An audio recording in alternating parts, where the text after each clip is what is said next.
Let me tell you why you're here. You're here because you know something. And what you know, you can't explain, but you can feel it. You felt it after your first ride, that there's something wrong with Future Motion. You don't know where it is, but it is there, like a failing sensor driving you mad. It's this feeling that's brought you to me. Do you know what I'm talking about?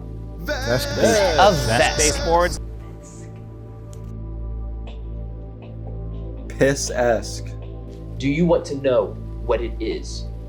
You've already felt it when you've had your mounts of shame. You've already heard it when your board started to buzz and beep, then bucked you off for no apparent reason.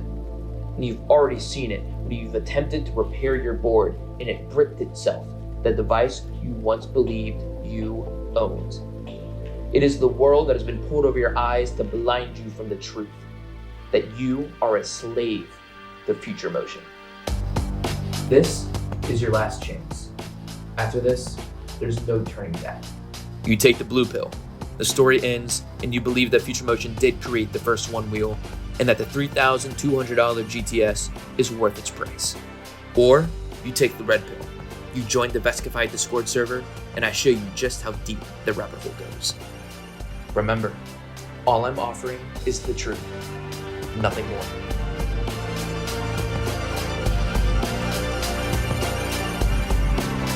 Follow me.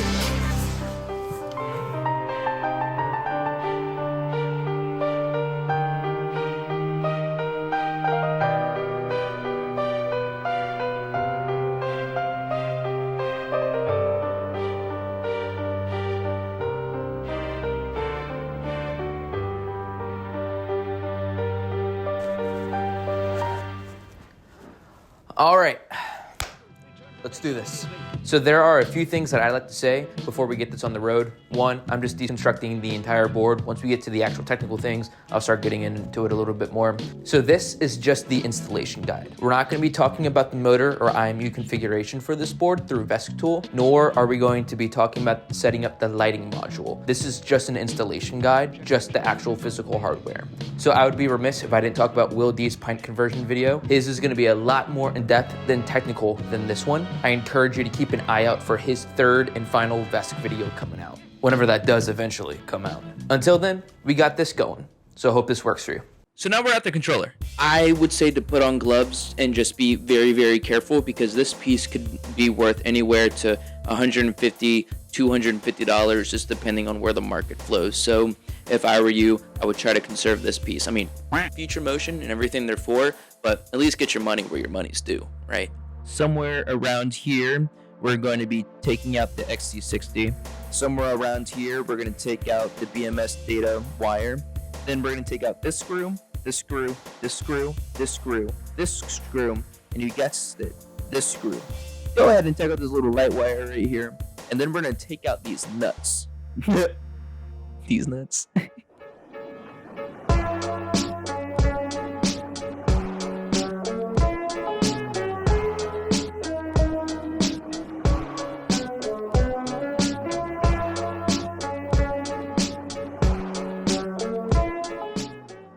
So somewhere around here are the aforementioned these nuts. Go ahead and unscrew these and get them nice and loose. We're going to be pushing it out sort of from this area. Take these motherfuckers out.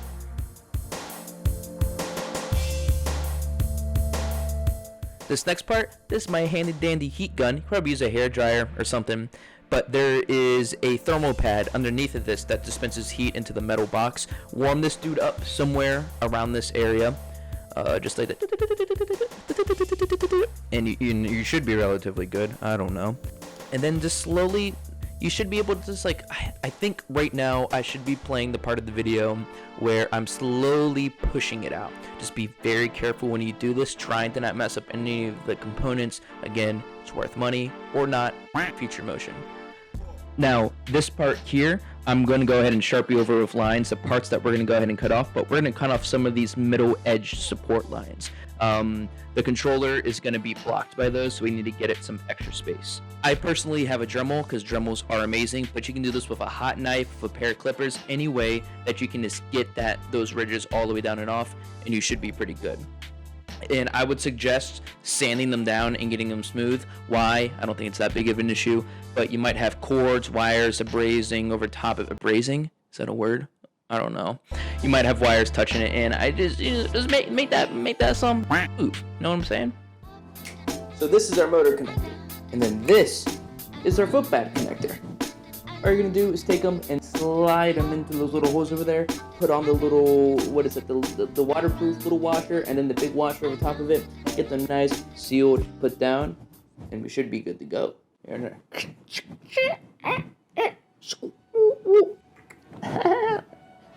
This is stupid.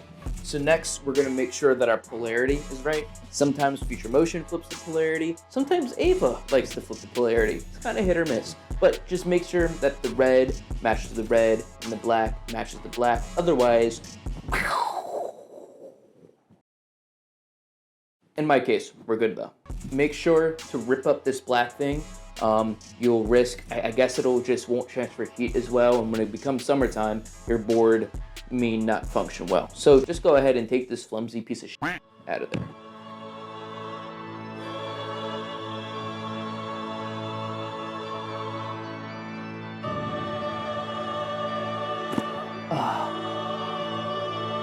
Isn't she a beauty? We're basically just gonna go through and take out all the screws in this little outer shell area. Just take off the larger block and then that front face panel block. Get it completely naked. Strip her down. Good. Mine was sort of stuck in there, so I had to press in and kind of just get the heat sink to push up and out of it. And I was good and golden to go. And there she is. Beautiful. So here, we're gonna go ahead and put on our mounting plate. Mine is made out of plastic. I just got an earlier version of it, but by now you should have a metal one. When you're screwing this in, you're gonna use the screws that came from the actual U-box box itself. So just make sure that you use the big ones instead of the small ones. That's our thermal pad, and it's gonna go on that little bottom area where that exposed piece of metal is. That's gonna create contact between the metal case itself and that, so heat dissipation is all good to go. Yep, so now just go ahead and carefully fit it into there. Just be sure not to hit anything or break anything. Use gloves. I don't know, I use gloves with my Onewheel. Felix probably used gloves for this too, just to stay safe. Go ahead and set it in, screw it in, and we should be pretty good.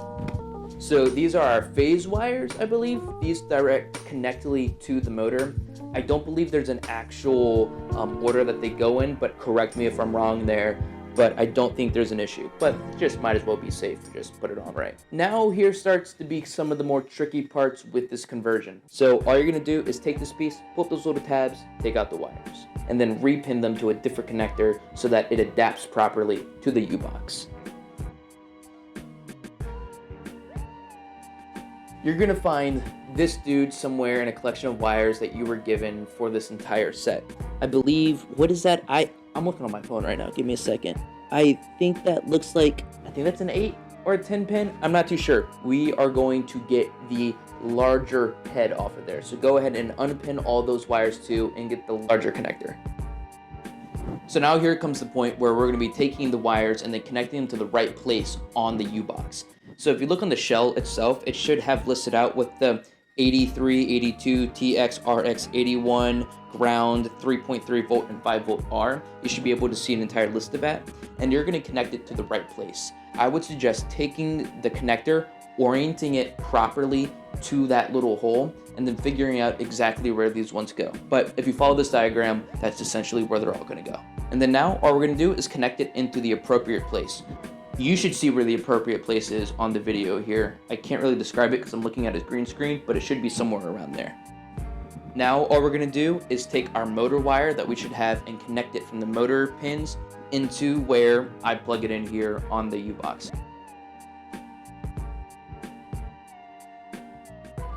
This little piece here is our Bluetooth module. You're gonna plug it into whatever hole that is. I should point it out. I originally used tape just to hold it down temporarily, but then I opted for putting down some super glue and tucking it away somewhere. My plastic bracket had a little spot for it, but the metal one didn't. So just find anywhere that is a good place out of the way and safe and has like nice and flat, and just glue it on there. It'll be fine. Alright, sweet. Now we're using that T20 bit to go ahead and unlock this entire battery case. What is there, like 10 screws or something? Just squish, and get into that mode. Alright, go ahead and flip it over, take off that case, and voila. I'll be honest with you, I don't know the bit to this thing. It's like some weird, like, Allen wrench thing. I honestly have no idea. I just took a flathead and just got it out. Warning, it is extremely important that you unplug and replug this BMS in the correct order. You're going to, 1, unplug the balance cords. That's the white tab. You're going to take that off first, then take off the XT60s. And don't mind me like being like really monstrous with like using a screwdriver to get it undone. It's hard. They're stuck in there hard. It's almost like someone didn't want you to do this. Essentially, this next step is us doing the BMS bypass, putting a fuse in between these two XT60s. It's going to be this one right here. Don't do it on the other one. Don't just make sure you're putting this on the right one. The way I would suggest doing this first is by going through and trying to scrape off a little bit of the conformal coating. Then you're going to go ahead and pre-tin it. Just go ahead and get just a little bit more on there before we put it in. Now, this part, I literally had my roommate help me by holding the fuse in the right place and then me soldering it in. The most important part is to make sure that it has a very solid connection going through both places. I believe these pictures should showcase that a little bit more. So there's like 4 sides to this little fuse. Try to add solder all the way around it and making it flow into that main like XT backing area. There's a lot of power going through this part, and we need to make sure we have a solid connection. Alrighty, now that you've soldered in your fuse, go ahead and replug everything back in together. Just make sure you're doing it in the right order. XT60s first, then the balance leads. Essentially, if you leave the balance leads in connected by themselves, your BMS and battery might explode. Oopsies. So you're gonna take this is our latching button, and you're gonna put it in there. Now this is the part where we're going to be testing our connections and making sure that our U-box is all wired correctly and everything is all good. And all you're going to do is turn it on.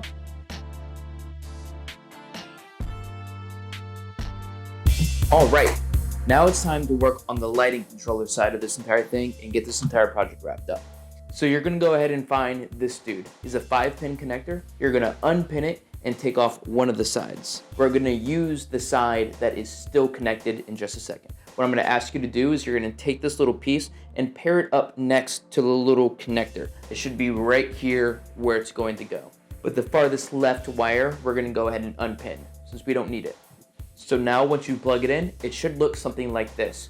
The first wire is gone, but the second, third, fourth, and fifth are all still there.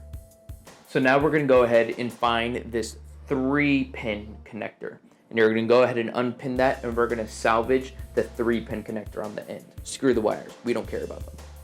On the lighting controller side, you're going to take the 12-volt and the ground wires, and you're going to route them up into the respective places onto here.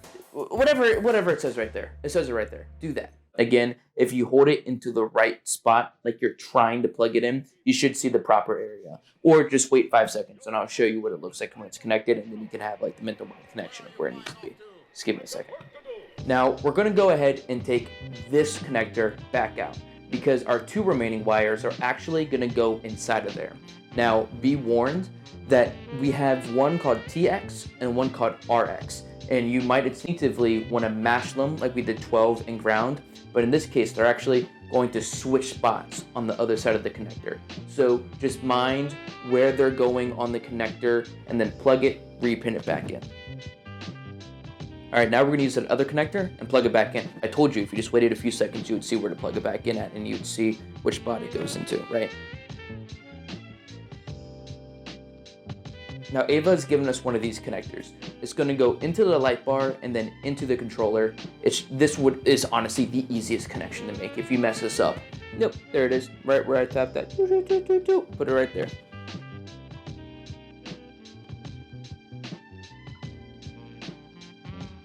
And now this should be a general overlook of how things should be. Okay, so we have two different types of switches, and we're gonna plan on still using our momentary switch.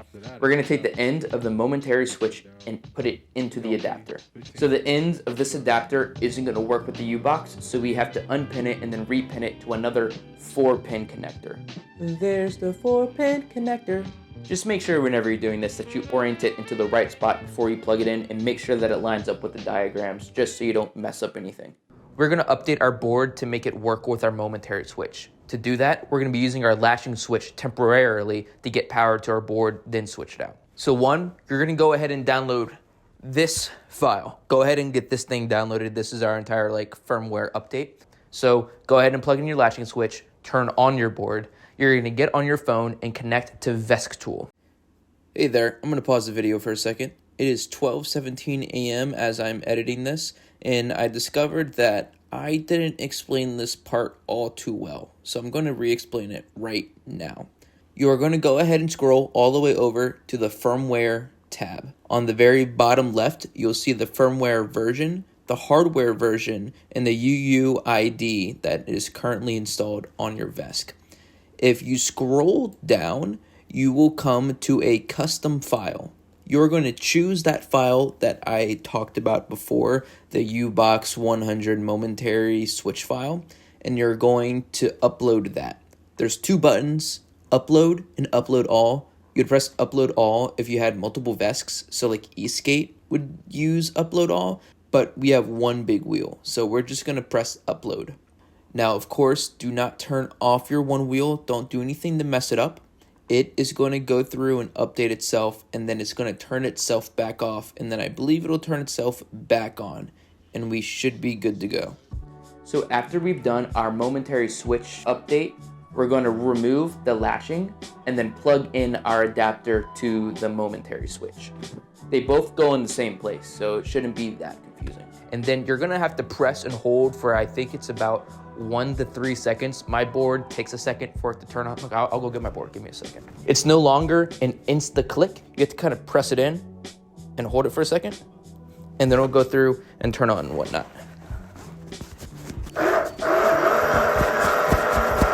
And now, if you test it, it should light up and work completely. I am so tired of editing this video. Just a few things I'd like to say before this video is over and done with. First off, pesks are awesome. When you're putting your board back together, go ahead and put dielectric grease inside of your motor connector. It's just gonna help protect it from corrosion and water damage. And when you're putting your rails back on, make sure to put on your retaining clip right here. This is gonna help pull heat away from all the energy that's being pulled through that connector, since we're using a lot more of it now. This little dude is literally a mini GT. Man, this being my first Vesc, the fact that I can nearly overpower any other Future Motion model with just this dude is insane. Thank you to the two AvaSpark brothers that made this entire kit so accessible and easy to get through. They have some of the best customer support I've ever had before. They were there for me the entire time, coaching and leading me through the entire thing. So thank you, AvaSpark, for getting me this kit. So throughout this entire video, you've heard two artists playing their music. One is going to be my childhood friend Tyson. Here is all of his music, and you can go find all of his beats, raps, and everything that he makes over here. And then the other person is your best friend Jippy. I've been using both of these guys back and forth. I love their music. I hope you can forgive me for not having a Matrix outro for this. I'm already so tired of editing this and doing all this. This is how I'm ending the video right now.